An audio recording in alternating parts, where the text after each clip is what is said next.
All right, so as we talked about, is the function continuous? We're going to look at three specific ones: piecewise fractions, square roots. Those are tending to be the more problematic types of functions where we really have to dive into, is it continuous? Now, once you find out that the function is not continuous at a point, you then want to potentially classify the type of discontinuity.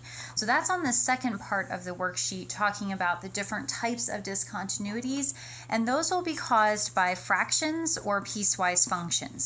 Now, remember that continuous functions you can draw without lifting your pencil. So if you look at these three graphs below, I mean, obviously, like, you'd have to lift your pencil to jump up to this filled-in circle. You would have to lift your pencil to go over across the vertical asymptote, and you would have to lift your pencil to get up to this other portion of the graph.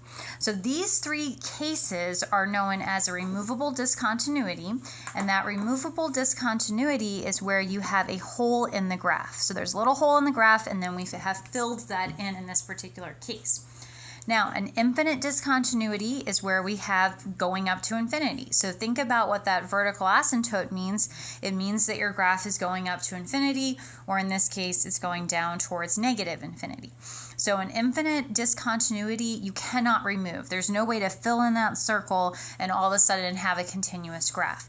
So sometimes these vertical asymptote situations are going to also be referred to as non-removable discontinuities. So you might say, it all kind of depends on the book and the emphasis that they have. Sometimes it's called an infinite, and sometimes it's just simply called non-removable. And then this last type of discontinuity is exactly what you would think. You have a jump in the graph, so we call that a jump discontinuity.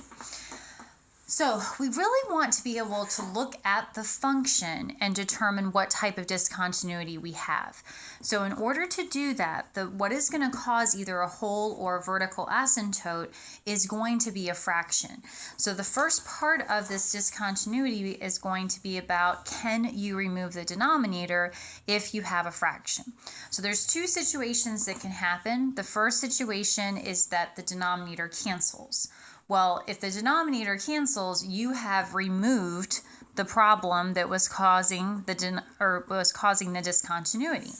So that is known as a removable discontinuity. So when the denominator cancels, you set that equal to 0, and you have a removable discontinuity.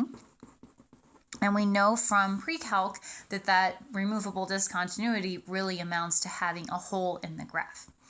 Now, the other situation that can happen is that the denominator is still there once you simplify, factor, and cancel. So if the denominator is left over, if it is still there, then there's no way you're getting rid of the problem, which is that the denominator has to not be equal to 0. So when the denominator is left over, then we have a non-removable discontinuity.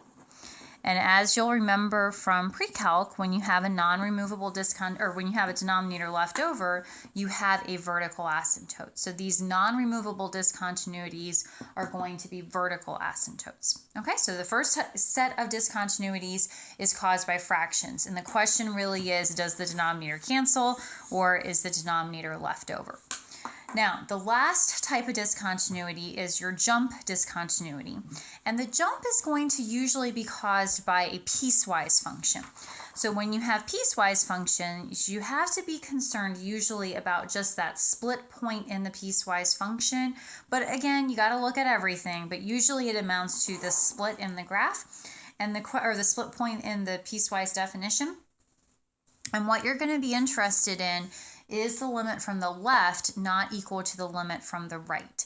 Because as we talked about when we discussed limits, when the limit from the left isn't equal to the limit from the right, you have a jump in the graph. And so that would be our jump discontinuity. Okay, so when you're trying to classify the different types of discontinuities, think fractions, piecewise functions. Those are the two problematic things.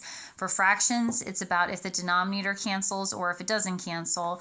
With piecewise functions, it's about, does the limit from the left equal the limit from the right?